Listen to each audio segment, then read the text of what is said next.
नमस्कार, मी पंजाब डक 25, 26, 27 त्याच्यानंतर 28, 29, 31 पर्यंत दररोज वेगवेगळ्या भागात आता पाऊस पडणार आहे. पण आता काय होणार आहे, ह्या पावसाचं स्वरूप रिमझिम नाही राहणार. काय होणार, दुपारपर्यंत चांगलं असं कडाक्याचं ऊन पडेल आणि 2-2:30च्या नंतर जोराचा पाऊस पडणार आहे. म्हणून हा अंदाज सर्व शेतकऱ्यांना लक्षात यायचा. राज्यात सांगायचं झालं तर पूर्व विदर्भ, पश्चिम विदर्भ, दक्षिण महाराष्ट्र, उत्तर महाराष्ट्र, कोकणपट्टी, खानदेश, मराठवाडा सगळीकडे आणखीन जवळपास 5 ऑगस्ट पर्यंत म्हणजे आजपासून 5 ऑगस्ट पर्यंत दररोज वेगवेगळ्या भागात विखुरलेल्या स्वरूपाचा पाऊस चालूच राहणार आहे. म्हणून हा अंदाज लक्षात द्यायचा. शेतकऱ्यांनी जशी वेळ भेटेल तशी शेतीचे कामे करून घेणे म्हणजे हे एक सगळ्यात महत्वाचं आहे. त्याच्यानंतर राज्यात सांगायचं झालं तर आणखीन परत सोलापूर जिल्हा, लातूर जिल्हा, धाराशिव जिल्हा त्या भागामध्ये देखील त्या शेतकऱ्याला सांगू इच्छितो तुमच्याकडे देखील काय होणार आहे, तुमच्याकडे देखील चांगला जोराचा पाऊस पडणार आहे. म्हणून हा अंदाज लक्षात घ्यायचा, कारण की तुमच्यासाठी आनंदाची बातमी.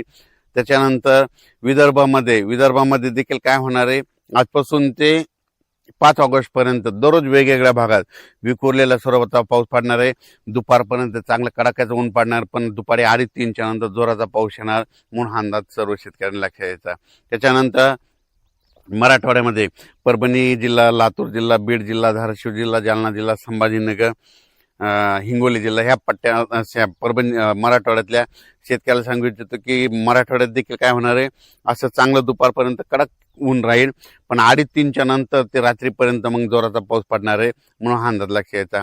हा पाऊस दररोज एकदाच सगळीकडे येणार नाही, दररोज वेगवेगळ्या भागात आणखीन जवळपास 5 ऑगस्ट पर्यंत असंच विखुरलेल्या स्वरूपात राहणार आहे. पण जे आता एवढा मोठा म्हणजे अति मुसळधार इतका जोराचा पाऊस नसणार आहे. फक्त हे अर्ध्या घंट्याचा 22 मिनिटाचा हे पाऊस पडणार आहे. म्हणून हा अंदाज शेतकऱ्यांना लक्षात घ्यायचा.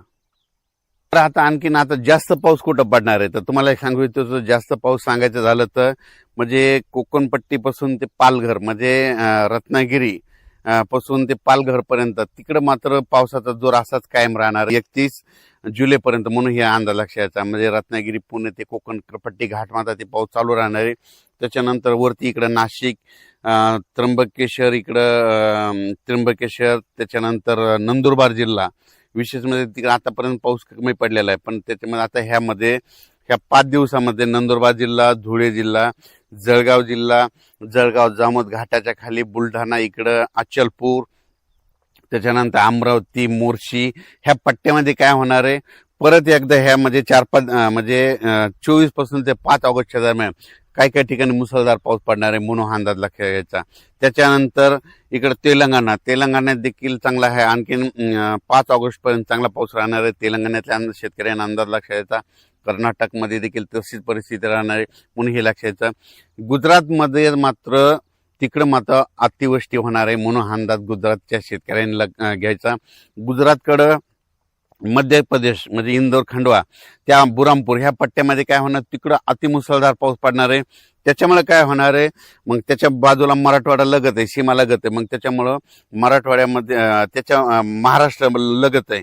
तर बुरामपूरच्या बाजूला मग जळगाव जामोद येतं, इकडं अचलपूर येतं, परतवाडा येतं, त्याच्यानंतर इकडं रायवेर येतं, तिकडं नंतर पाचोळा, भडगाव हे जळगाव जिल्ह्यामध्ये काय होणार, मध्य प्रदेशमध्ये मुसळधार पाऊस पडणार असल्यामुळं जळगाव जिल्हा, धुळे जिल्हा, नंदुरबार जिल्हा, अमरावती जिल्हा, बुलढाणा जिल्हा घाटाच्या खाली म्हणून ह्या परिसरामध्ये मात्र मुसळधार पाऊस पडणार आहे ह्या 5 दिवसामध्ये. म्हणून ही अंदाज लक्षात घ्यायचा.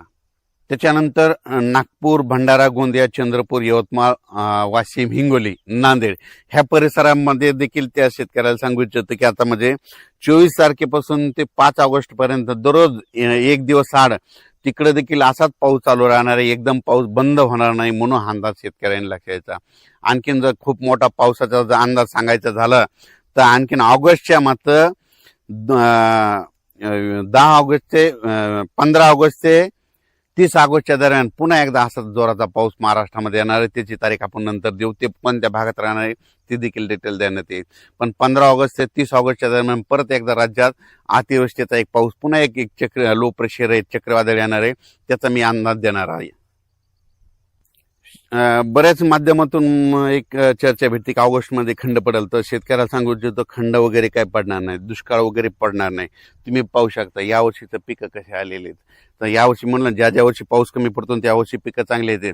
दुष्काळ वगैरे काही पडणार नाही. ऑगस्टमध्ये देखील तुम्हाला सांगतो 2 असे मोठे पाऊस येणार आहे.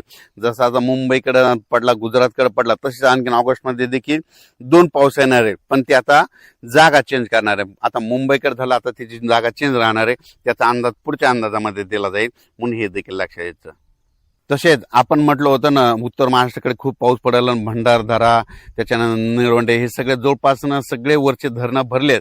आता त्याचं पाणी आता तुम्हाला सांगतो गोदावरी नदीकडे येले. तर गोदावरीच्या गोदावरी नदीकाठचे जे आपले पाळीव प्राणी, पशुधन आहे, ज्यांच्या मोटरी असतात, तर तुम्ही आजच्या आज काढून घ्या. कारण की ना जवळपास नांदूर मधनेश्वर मधून 29,000 पाणी येले. त्याच्यानंतर दुसऱ्या भंडारदरातून पाणी सुटलेलं आहे, मुळातून बऱ्याच, आणि गोदावरीला नाशिकहून देखील पूर आलेला आहे. जवळपास 65,000 पाणी येत असेल. तुम्हाला सांगतो 10,000 TMC जर गोदावरीत पाणी आलं तर जायकवाडीचं 1 TMC पाणी वाढतं एका दिवसाला. तर हे जवळपास 50-60,000 फ्लो येत आहे. म्हणजे एका दिवसाला 6 TMC वाढणार आहे. म्हणजे जायकवाडी धरण मराठवाड्यातल्या नांदेड जिल्हा, जालना जिल्हा शेतकऱ्यासाठी आनंदाची बातमी. बीड जिल्ह्यासाठी जायकवाडीमध्ये तुम्हाला सांगतो एका दिवसाला 6 TMC. माझा अंदाज आहे ह्या पावसामध्ये जवळपास जायकवाडी 42% जाण्याची शक्यता आहे, म्हणून हे अंदाज लक्षात यायचा. कारण की तिकडून पाणी येत असल्यामुळं ही शेतकऱ्यासाठी आनंदाची बातमी. जायकवाडीच्या लाभधारक शेतकऱ्यांना सांगतो, घाबरू नका. आणखीन ऑगस्टमध्ये 2 पाऊस मोठे पडणार आहे.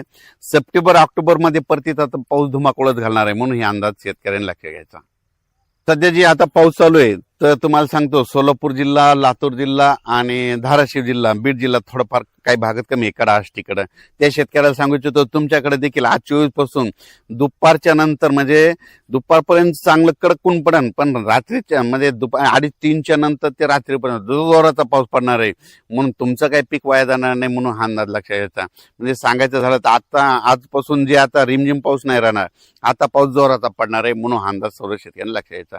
अचानक वातावरण बदल झाला, परत एक मेसेज दिला जाईल. धन्यवाद. मी म्हणलं ज्या वर्षी पाऊस कमी राहील त्या वर्षी पीक चांगलं येतं, आणि ज्या वर्षी चिंचा खूप लागल्या की शेतकऱ्याला माल जास्त होता. ज्या वर्षी जांभळीच्या झाडाला जांभळं खूप लागले शेतकरी मालामाल होतो, म्हणून हे अंदाज सर्व शेतकऱ्यांना लक्षात यायचा. ज्या वर्षी बोरीच्या झाडाला बोर लागले त्या वर्षी ज्वारीचं पीक चांगलं येतं. ज्या वर्षी भोकरंडीच्या झाडाला भोकरंड खूप लागले की त्या वर्षी तुरीचं पीक चांगलं येतं. निसर्गातून अंदाज लक्षात घ्यायचा. धन्यवाद.